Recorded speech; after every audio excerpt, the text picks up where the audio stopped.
Who knows what evil lurks in the hearts of man? The shadow do.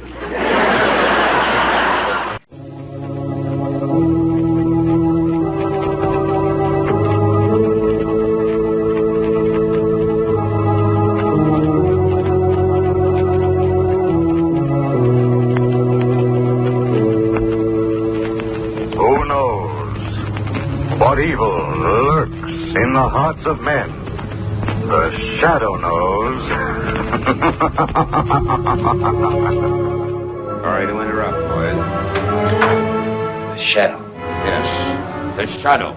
Out over the cold hills to the state's prison. Shadow comes for revenge. The computer's going to tell us who the shadow is. The shadow knows.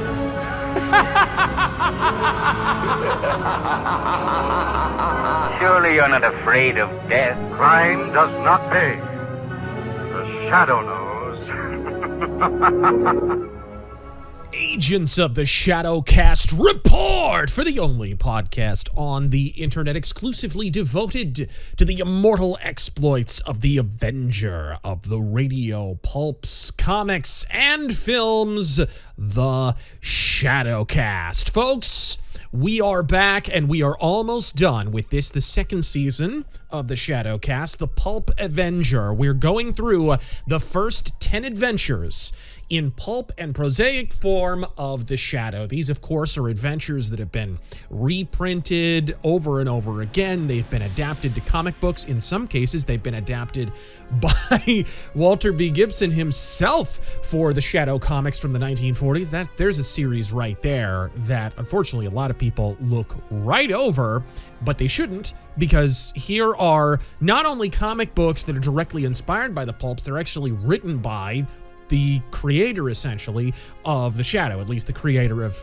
the Shadow in pulp form. And so there's a ton of actual adaptations. Yes, they're extremely condensed. You have to keep in mind they were released in an era where comic books tend to be split into, you had a main character and then you had a bunch of backup characters. They sort of treated it like a pulp, I suppose.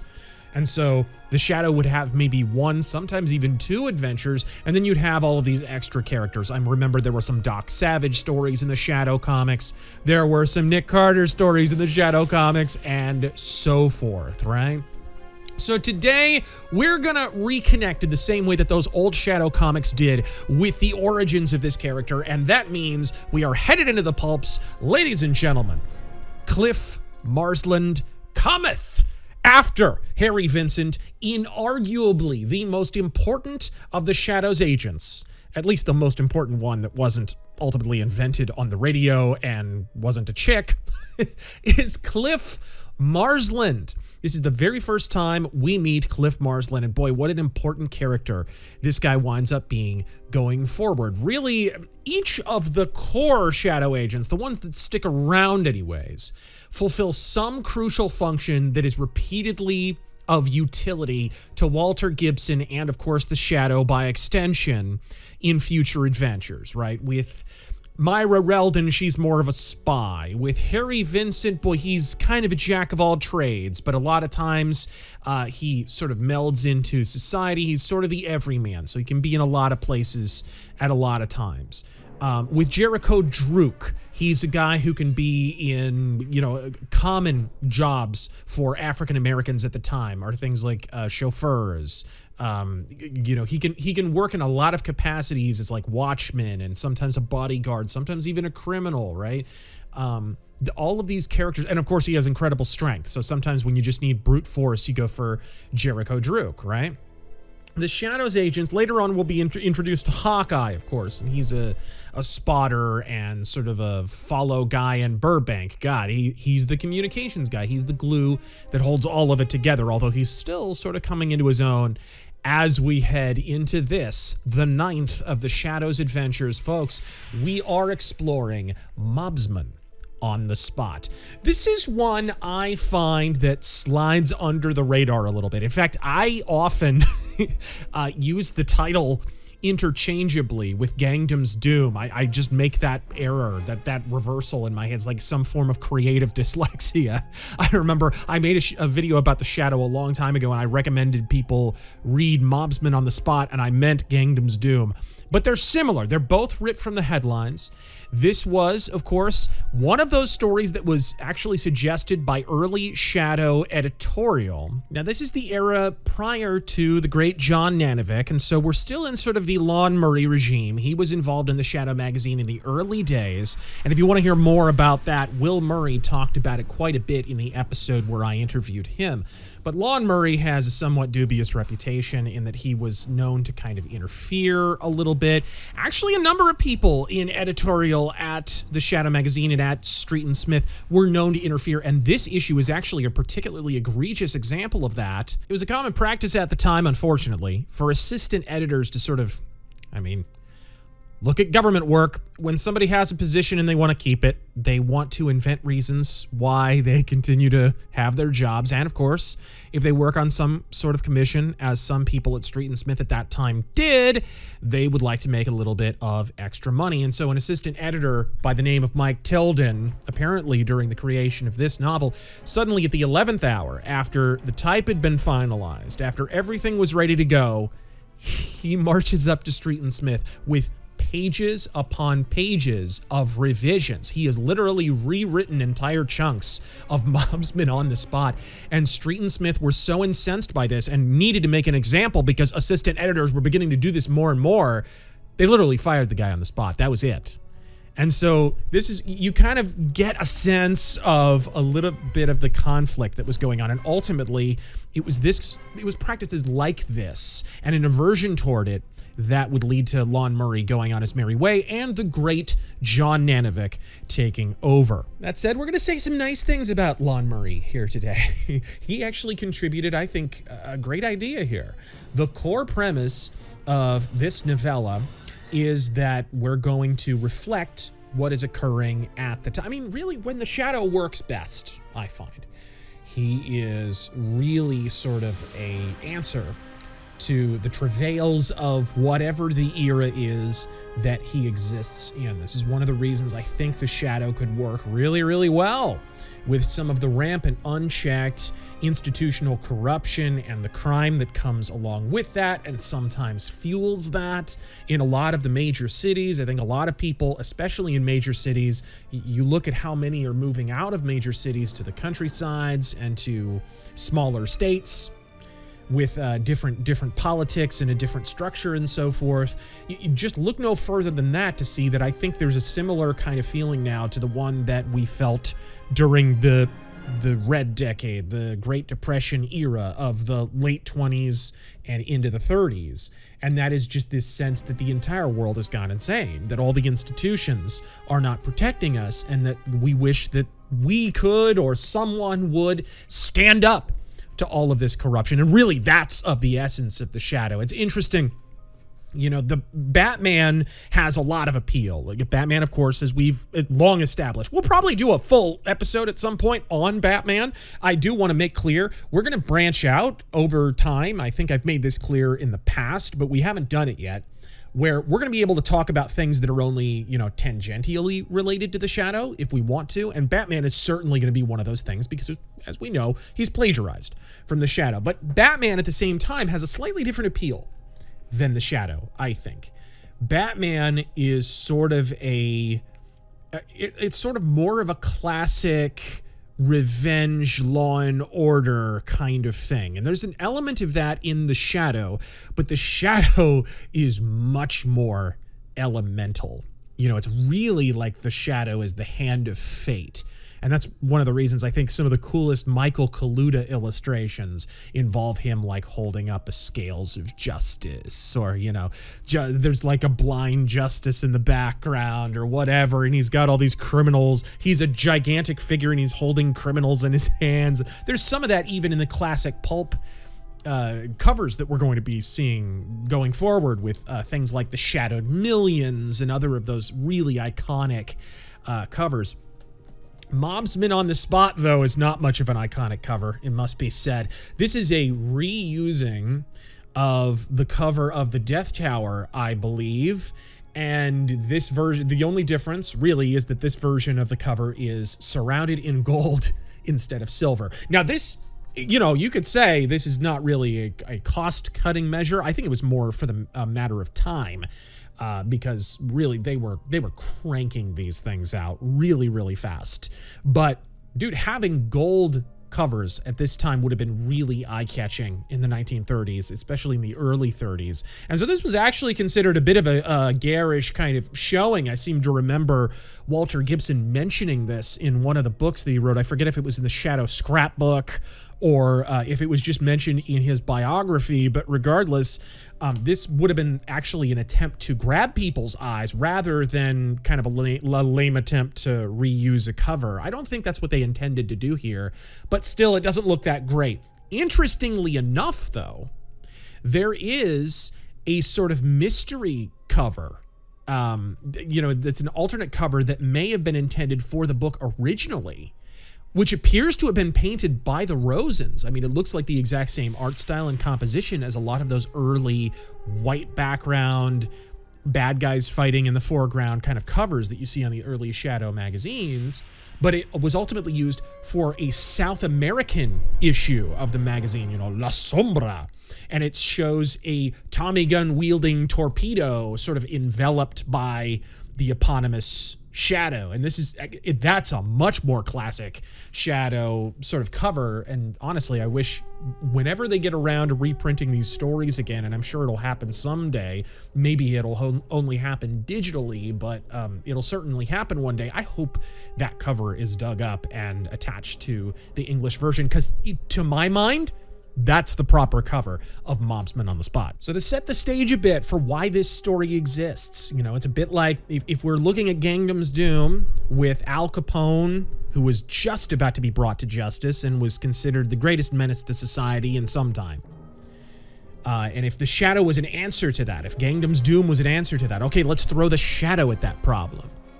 And if the Red Menace was kind of the same for the emerging threat of communism, although it was pretty ahead of the curve in that respect, maybe that was just Walter Gibson being a bit on the precognitive side, then this right here is really a response probably to the Castellamarese War, which lasted from about 1929 to 1931. You know, look into names like Lucky Luciano. Some of that is dealt. I forget if they portray that explicitly in Boardwalk Empire. I think they do. I think they portray some of the initial elements of it, where, you know, they kill the crime boss in order. Basically, what's happening here is the mob is going to go national. It's going to stop being a regional affair, and Joe Masseria is going to create something called the Commission. And unfortunately, two of the parties involved in the establishment of that will ultimately conspire and kill him, and that will leave Lucky Luciano basically to run the Commission in his stead. I won't get into all of the mob politics on account of, I actually find mob and gangster stories kind of dull, personally, unless, of course, they involve the Shadow, and this one does. There is kind of a corrupt union sort of bent to this. And it's interesting because even though it's ripped from the headlines, and maybe you can tell a little bit that it's ripped from the headlines, it's a little on the dull side. The core premise is that somebody's trying to get the theaters to, you know, buckle under. And I mean movie theaters. To buckle under and capitulate to the rackets. And when I say this is ripped from the headlines, I mean it's pretty obvious here. It's about as obvious as the Al Capone connection in Gangdom's Doom. In fact, I just mentioned the Commission. Well, in this, it's called the Association. Very, very obvious. And it's also interesting in that you can tell Walter Gibson really studied this issue, had some knowledge. I mean, he had worked a little bit as a crime reporter, doing a certain amount of crime beat. We're not sure quite to what extent. But he talks about how there's different rackets.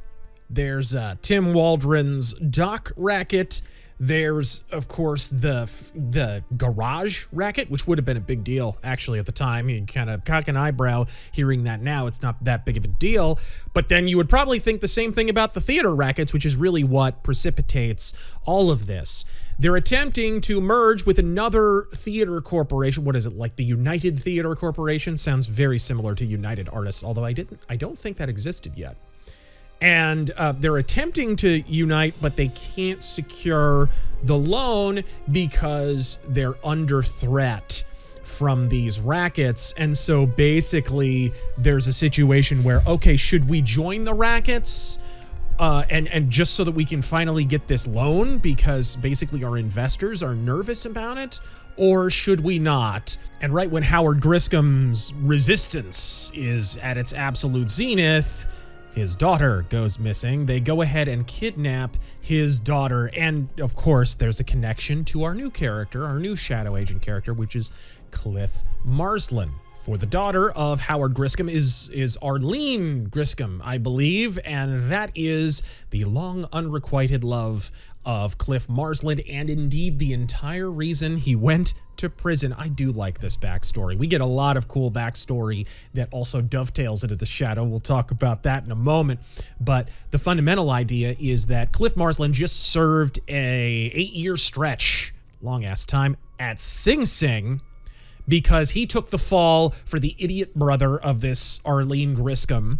And so he winds up doing a stretch in prison for a Brooklyn bank robbery, I believe. And so this basically is the underworld cred that allows Cliff Marslin to basically be the underworld contact for the Shadow. In the future, we're going to have more than one underworld contact, but this is the very, very first.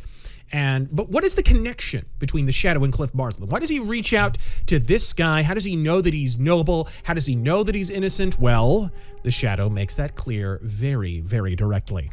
Cliff Marslin made no move. He did not even attempt to reach for the gun that lay on the desk. He studied the man in black with a steady glance. For a few moments, neither moved. Then Marslin calmly slipped his hand into his left coat pocket. He drew forth a cigarette and lighted it. A low, chuckling laugh came from the man in the corner. For the first time, Marslin was startled. The match dropped from his fingers. He suddenly regained his composure and stepped upon the lighted match. The man in black stepped from the corner. He extended an arm and waved a black-gloved hand in the direction of a chair. Marslin sat down. He still puffed his cigarette, but a puzzled expression had appeared upon his face. The puzzlement was mingled with awe. He began to feel uneasy. He could see no face beneath that broad-brimmed hat, only the glint of two eyes that seemed to fathom everything. "You are Cliff Marslin," spoke a whispered voice. Marslin nodded. "Why did you come here?"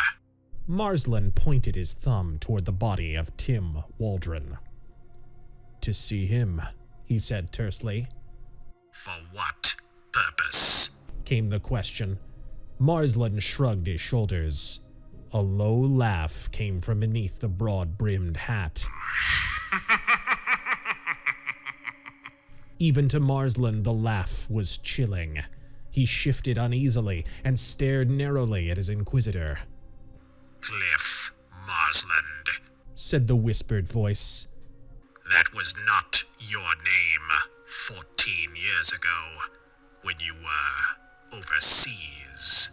Marslin stared incredulously as the voice trailed away. He moved slightly in his chair, seeking to gain a new angle from which to view the man in black. He was unsuccessful.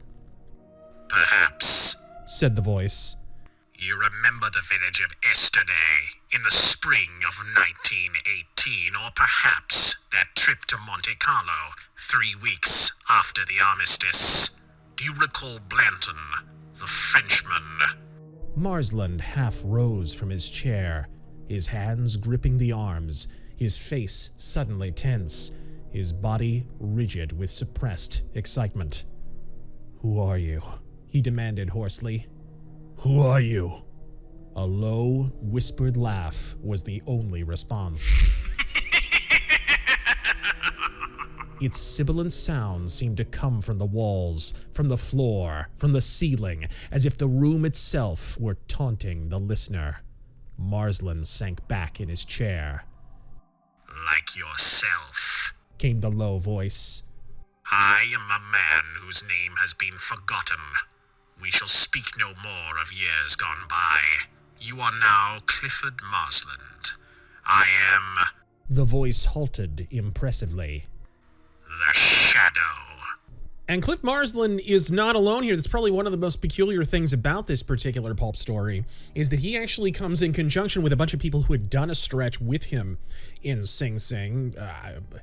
I guess who are noble people. We never really establish it, but they're at least working in the cause of the Shadow here. I think maybe the idea here was for these guys to be agents of the Shadow, but their names are Nipper Brady, Dave Talbot, and Patsy Birch.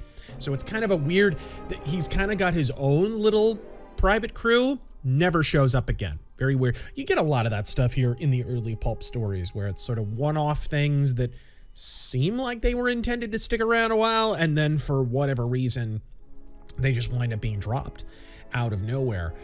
Arlene Griscom, however, does not get dropped. She actually winds up marrying Cliff Marsland at the end of the story, meaning that if you listen to my audiobook recording of Double Z on my main channel, which I may wind up uploading here ultimately, but if you listen to that audiobook recording, the wife that is referred to in the one scene where Cliff Marsland receives communique from the Shadow, she's sort of serving him breakfast or something, and he puts it down and says, hey, you need to go off to Florida basically for her own protection.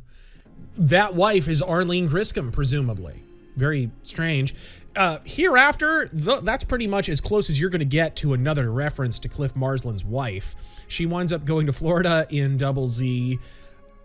I think one or two stories after that, she winds up going to Europe, and then that is the very last you hear of his wife. Does she die? Does she divorce him? I imagine being an agent of the Shadow takes up a lot of his time. I have no idea what happens to Arlene Griscom, but his wife just kind of isn't mentioned after that. But I do find it really interesting that she actually, you know, I guess if the Shadow can't get the girl, you've got to have someone get her. And so, you know, Harry Vincent had done it in The Red Menace, sort of. And now it's Cliff Marsland's turn. These are, of course, the proxy heroes of the story. Take note, anyone who's going to be writing a Shadow film, by the way, this is the proper way to fucking write it. He's not Batman. I think we learned that in 1994. You can't make the story all about the travails of Lamont Cranston and the Shadow. You have to make it about the travails of some other proxy character, and then the Shadow, the elemental force. It's a gothic superhero, and I don't mean gothic in the aesthetic sense. I don't mean in the hot topic sense. I mean gothic in the traditional storytelling sense. He is a near supernatural character. If I were to compare it to, I've been watching a lot of Westerns lately. If I were to compare it to Westerns, Batman is more like John Wayne. We talk about him a lot, that the stories all revolve around him, right? And the Shadow is more like Clint Eastwood and Pale Rider. He's sort of an almost nameless figure. You wonder if he's supernatural. He might be a ghost. He sort of comes into the town to avenge the wrongs and to sometimes to teach the citizens to defend themselves. In fact, the Shadow does that an awful lot in his stories. That's really the operative difference here. On various Facebook groups, I've seen a lot of dream casting. I'd like for John Hamm to be the Shadow, which incidentally, I mean, I think John Hamm would be fantastic. I think Tom Hiddleston would be fantastic. But I also think whoever plays the Shadow is almost less like the least important actor in the entire movie, if you're writing it correctly. It's way more important to get Harry Vincent right. It's way more important to get Cliff Marsland right, because they're going to be on camera a lot. The Shadow is this figure, this dark specter who emerges during these incredibly dramatic sequences to foul the plans of the sort of demoniac enemies, the mobdom and so forth, or perhaps the supervillain, whatever kind of story you're going to tell That's really the only operative function of the Shadow. He should be as mysterious as humanly possible, and I tend to think I'm in good company on that approach as well. Walter B. Gibson really talked about this in the past, and actually I'm going to go ahead and quote from Walter Gibson. I think what I'm describing right here is exactly how a Shadow film should be written. Quote, "First, I find a crime and a man to do it. I figure possible complications for him and how he might handle them. To a degree, I'm using the plot from character process with him. At any rate, this goes into a couple of pages called a background. Next comes the outline, 3 to 4 pages. It brings the background people into conflict with the Shadow and introduces the proxy hero or his equivalents. Then I write a synopsis. It runs 12 pages, sometimes more, and brings in the features of each chapter, even to snatches of dialogue." I actually write in a similar fashion, interestingly enough. Speaking of which, I have a new pulp novel that's going to be coming out pretty soon here. It is available for pre-order. It's called Death Mask. It's the second in the Night Vale series. Not to turn this into a commercial, but I figured I probably should mention that I know a little bit of what I'm talking about here. But yeah, that was Walter Gibson's approach, and I think if you made a movie in that way, it would absolutely work. And while I do think Lamont Cranston probably should appear on screen, you know, sort of the guise of the Shadow, I do think it should only be hinted that he is the Shadow. Maybe at some point I should talk about my sort of dream pitch for a Shadow film, because I do think whether the superhero phenomenon, which does appear to be heading into its final extremity, you know, I think this current cycle of superhero films is sort of maybe 3/4 of the way over right now. It doesn't feel like the same level of enthusiasm is there anymore. But even if it winds up going away, like all trends ultimately do, I think the Shadow, a well-made Shadow film, could be sort of future-proofed because it would not be handled in a traditional superhero way.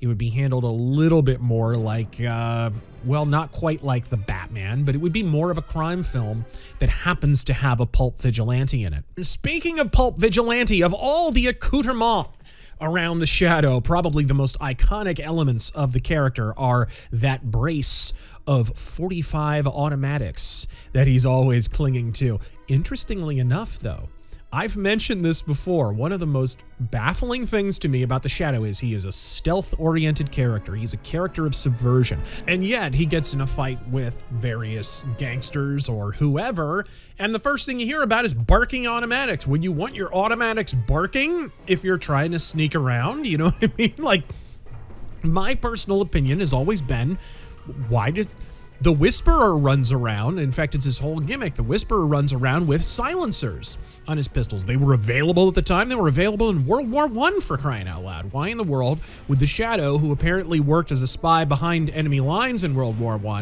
and we learn a little bit more about that as we already talked about, why would he not avail himself of this technology if he's trying to be as quiet as possible? Now, silencers don't make your weapon completely silent, but still, it could help. You know, you wouldn't be, you know, hearing police whistles 2 blocks away. Well, folks, this is one of the very few stories, in fact, I'm struggling to think if he ever uses it again, where the Shadow actually does use a suppressor on his pistol in a very cool opening sequence. I love how, as these stories go on, Walter Gibson is clearly beginning to realize, okay, starting on action is a really great way to go. He doesn't always start on action. As we've already covered in the previous episodes of this season, The Pulp Avenger, Walter Gibson was not necessarily straining to try and have action right off the bat every single time. But boy, when it works, it really, really works. And this is one of those really great sequences. I may read right from the beginning of the chapter here because it is a very short chapter, but I love how the Shadow's introduced here. Chapter 1. Thugs in the Night. 6 men sat sullen and silent in the old touring car as it rumbled swiftly through the night-shrouded street. With curtains tightly drawn, the car twisted between elevated pillars, turned sharply to the right, and then skidding, slewed about, broadside to the road before a row of sinister-looking houses. The heavy-set man who sat beside the driver up front grunted. His coat collar was turned up. His hat was jammed over his eyes. His right hand plunged deep in one pocket, closed tightly about a hard metal object. "This is good enough," he muttered. Understandingly, the driver snapped off the ignition switch and turned off the lights. One of the others cautiously opened a back door. "I'm gonna dump Louis," came a whisper. The big man twisted thick shoulders, leaned back, and spoke rapidly from one side of his mouth. "Louis stays right where he is. How you had the brains to live this long stops me. All you gotta do is dump Louis here, and every flatfoot in town will be on our trail. You'll spoil the whole racket for us and for Tim. It don't take more brains than these dumb cops got to figure Louis was trying to muscle into our dough. Louis stays. You can keep him warm." The hunch-shouldered man in back grumbled. "I don't like riding next to a stiff." But the door closed again, softly. Of the 6 swarthy passengers in the car, 5 of them were alive. Ernie, the thick-set man who was their leader, cautiously opened the door and peered out. His squinting eyes strained to pierce the gloom. From a distance came the lonesome rumble of an elevated train. Aside from that, silence. He cursed under his breath. Then an instant later, he suddenly tensed. Through the stillness, he heard faintly the exhaust of a heavy-duty truck's motor. Ernie's eyes glittered. The 3 men in the rear seat shifted slightly, their rat-like faces tense, strained. Soon, headlights flashed on the stalled touring car. The brakes of the moving vehicle, a huge storage van, ground to a halt. From its covered driver's seat, 2 men leaped out. They seemed in a hurry, impatient to get the obstructing car out of the way. They shouted gruff inquiries. "Give him the works," spat Ernie. Suddenly, the curtain doors of the touring car swung open. The gangsters poured out, swarmed upon the van men. A quick scuffle, the panting sound of blows. A metal-encased fist slammed against the jaw of the larger man, the van's driver. He slumped to the street like a wet paper bag. The smaller man grappled with 2 of the gangsters, then fell as though stricken dead when a heavy wrench crashed over his ear. "Bust up this load," came Ernie's low-pitched command. The slight, wiry forms of the thugs moved swiftly, ghost-like through the gloom. 2 of them climbed into the driver's seat. 2 more ran around to the rear. A short crowbar in the hands of one of the latter pair had already been inserted at the tailboard. He threw his weight onto it. The board creaked, and at the sound came a low exclamation of warning from the other gangster in the rear. He pointed to a small, low-hung sedan, drawn up to the curb within only a few feet of them. So silently had it arrived, rolling up with a closed motor, that none of the mobsmen had observed its coming. The thug with the crowbar turned sharply. As he did, a peculiar sighing sound came from the half-open rear window of the darkened car. The gangster cried out. The crowbar clattered to the pavement. He seized his wrist. "He's got a silencer!" grunted the wounded man. "Look out!" Again came the sigh. The injured man's partner suddenly collapsed. Ernie ran around, dragging at his gat. "Drop this van! Get that car!" he yelled, approaching the sedan. He yanked open the door, gun raised. The heavy-calibered pistol swished downward, but the blow was never completed. A powerful, unseen hand had come from the darkness. Steel-like fingers had grappled on Ernie's thick wrist. A quick, strong twist, and Ernie found himself thrown flat on his back in the street. In the dim glare of the van's lights, a black-clad figure swung into the fray. Like a huge bat in human form, the figure struck out with his fists. At each blow, a gangster went down. There followed a mocking laugh. Eerie, sinister. The mysterious interloper had disappeared into nothingness. You know, the opening of these books sometimes can be a little on the somnolent side, but not so much in this particular one. You know, the soporific stylings of early Walter Gibson have kind of fallen by the wayside, and now we are in a mode where it feels much, much more pulp. We've got a crime story. I feel like Gangnam's Doom suffered from that just a hair, but here you can already see just a few issues later how much better the writing is, how much punchier it is to start with. You know, it's not 3-4 paragraphs before not just action, but the shadow being involved in action, right? And what do you want if you're grabbing a shadow pulp? You want the shadow in action, and you want him in action as quickly as possible. So the shadow's already aware of the rackets we make very, very clear to start with here. And so you're left instead to wonder, okay, how do the rackets figure? We know the shadow figures into the story, but how are the rackets involved? I think that actually does something for this story that Gangnam's Doom didn't have, and that is that it makes you wonder more about the core plot a bit. Whereas with Gangnam's Doom, it was like you were wondering when the shadow was going to get involved because it was all about this sort of criminal drama with this obvious Al Capone stand-in instead. But it's the conclusion, I think, that is the main event here. Gosh, guys, the great shadow endings, the great endings for particularly supervillains, I noticed, but it happens, or super crooks, whatever you want to call them. That was certainly Walter Gibson's name for them. But the best stories, I think, in the Shadows sort of involve engineering a demise for the primary antagonist that is appropriate to the theme of that character, the theme of the story, and more importantly, to his crimes. Basically, the one of the core conceits of all the Shadow stories is let the punishment fit the crime. And so this story, God, I don't want to give it away, but rest assured, the punishment is not only exotic, is not only interesting, is not only like, holy crap, like that absolute mad lad, but it fits the crime.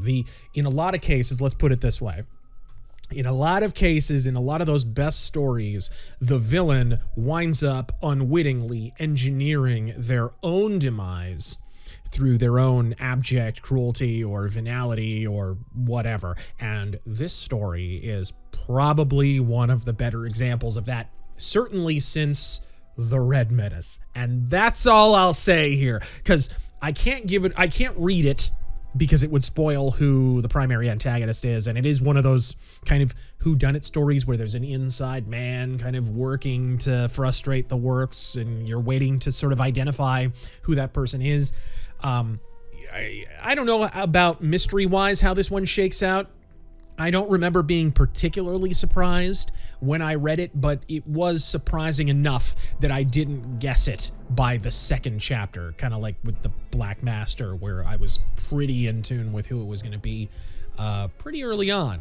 But this one, I don't remember sensing that really, but it's really the climax ultimately that I think is one of the main selling points. And boy, I would read it for you if I could, but I can't, so you'll have to read it for yourself. By the way, this is one of the stories that was reprinted in those old Pyramid paperbacks. Interestingly enough, it reuses a cover from the old pulps. Very strange, because those books were known for actually having new cover art. A lot of them were done by Jim Steranko, some were done by other artists, but this is one that actually uses a cover. It's an old paperback. It actually uses an old pulp painting, but it's not from the correct pulp story. This cover actually was slightly altered and reused from the Shadow magazine number 245, which, so we're actually going forward in time quite a bit. The May 1942 issue, specifically the story, The Northdale Mystery. It's a really, really cool cover. I can see why they used it. Doesn't have a whole lot of anything to do with anything, though. The Shadow is surrounded, he's like stepping through prison bars, if I remember correctly. The scene depicted on the cover has absolutely nothing to do with anything that happens in Mobsmen On The Spot. It's like, we need a cover, let's just use that one. That's kind of the sense I get. And most annoyingly of all, what have I said? The most annoying thing about those yellow paperbacks, as cool as the covers are, and of course sometimes they're abridged, that also annoys me, but you know, it's a classic case of why don't we have the interior art? In the case of Mobsmen On The Spot, fortunately, there's only really one internal illustration at all. Now, according to Rick Leigh's book, Chronology of Shadows, which actually, from context clues and, you know, things that are actually mentioned, sometimes Walter Gibson would actually mention the month and year occasionally. He actually, what he has done in that book, I highly recommend it, is he has created something approximating an official chronology for when all of the Shadow stories take place. And Mobsmen on the Spot, sure enough, actually takes place between the Black Master and the next story, and the subject of the season finale, Hands in the Dark. And so, around time-wise, it's supposed to be sometime like mid-July to mid-August in 1931. He even nailed it down to being roughly 29 days long, as stories go. I love that kind of stuff. But that's not the most interesting chronology going on. When you actually analyze some of the conversations between the Shadow and some of the information we learn about Cliff Marslin's time in World War I, it actually gives you a clue as to what year the Shadow's first adventure as the Shadow, not just as a spy in World War I or an aviator or whatever he was doing, actually takes place. And that would be sometime between 1924 and 1927 or so. So sometime in the mid-20s is when the Shadow first started operating. And of course, we never got that story, nor did we technically get the story of what exactly was going on in World War I with Cliff Marsland and the man we will eventually learn is Kent Allard, the true identity of the Shadow. We do, however, learn that Cliff Marsland has some experience with codes, because the Shadow, it doesn't take long for the Shadow to bring Cliff Marsland up to speed on exactly what his codes are. In this particular novel, they use a code that sounds a bit like Morse code. It involves dots and dashes. And it's not Morse code, but it's something similar to that. Walter Gibson, of course, loved messing around with codes, so he loved putting this kind of stuff in his stories. And so we can sort of infer that Cliff Marsland was involved in some kind of spy work or something involved in code breaking of some kind. My guess would be he was in some sort of intelligence capacity working as a code breaker, but you never know. Once again, we get a mention of the blood red lining on the inside of the cape, contrary to what many other people say. But as Will Murray pointed out, that might have been an editorial contribution from Lon Murray. I might doubt it in this case, I gotta be honest, because of the way that it's written. I highly doubt Lon Murray was as good at the Mysterioso writing as Walter Gibson. So one of two things happen here. Either Lon Murray is a much better writer than we think, and is able to match perfectly Walter Gibson's prosaic style and inserted that into the story. By the way, the mention is during the sequence when the Shadow reveals himself to Cliff Marsland, the one actually right before the segment that I read earlier. Or the notes were given to Walter Gibson, and Walter Gibson himself inserted that passage into the story. I'm not sure which it was, but I'm beginning to err on the side of Walter Gibson might have responded to the image of the Shadow on the cover of Gangdom's Doom, where I believe the red lining first appears, and Walter Gibson himself might have actually started inserting those references into the story. Kind of interesting, because, you know, some pulp historians and some Shadow fans claim, including Will Murray, claim that it wasn't really supposed to be that way in the stories. He was just supposed to be wearing all black. And indeed, that is somewhat at odds with some of the things that Walter Gibson has said in the past, that his favorite visual depiction of the Shadow, like mine in the pulps, was Tom Lavell's version of the Shadow. We haven't quite gotten there, although he might be doing these illustrations. It's unclear. There are little frontispieces that he might have done, but his definitive version of the Shadow is sort of this judge-like figure who's sort of got a wrap around his neck a little bit, and he's not really wearing a cape. He's sort of like in a weird sort of judge's robes almost, you know, vaguely occultish looking or something, officious in some way. And that doesn't leave much room for red lighting. So those two things might be slightly at odds. But regardless, one thing that is not at odds is my appraisal of this story. Mobsmen on the Spot is the 9th Shadow story, and we are rolling on all cylinders. I wouldn't say it's the best story to this point, but I will say it's probably the best gangster story to this point. And that's saying something, because Gangdom's Doom was no slouch. Gangdom's Doom is a very good story. Mobsmen on the Spot is better. By the way, for anyone who doesn't know, because of the old-timey lingo, on the spot is a reference, you're gonna have to learn this if you read the Shadow pulps, is a reference, it's mob slang for when you want to rub someone out, basically. It's I'm gonna put him on the spot. I think we mentioned a little bit of that in Gangdom's Doom, possibly, but if we didn't, I wanted to make that perfectly clear for now. Folks, This has been the Shadowcast. I actually ran on a bit. I was going to review a radio episode. Maybe we'll save that until next time and end it here because I cannot wait to tear into the final episode of Season 2 of the Shadowcast, The Pulp Avenger, Mobsmen On The Spot, folks. You can find it, as I said, it's a pyramid paperback. If you can't find those reprints, because unfortunately they are out of print, I certainly understand, but you might get lucky if you head on over to eBay or Amazon or something and look for those yellow paperbacks. They have a nice pulpy looking cover from the wrong story, but still. And they'll probably be a lot cheaper than finding Mobsmen On The Spot, although this is not one of the most hard to find of the reprints. You could very well get lucky. It's actually volume number 129, and it includes Murder Trail. It's kind of a Cliff Marslin themed Shadow reprints issue. Two stories that heavily feature Cliff Marslin. So if you want to go look for that, I do recommend it. The reprints are fantastic. I think there's even a Nick Carter comic book reprinted in the very back of it, but two really good stories. So if you can certainly track that down, go ahead and do it, folks. Until next time. The weed of crime bears bitter fruit. Crime does not pay. The shadow knows.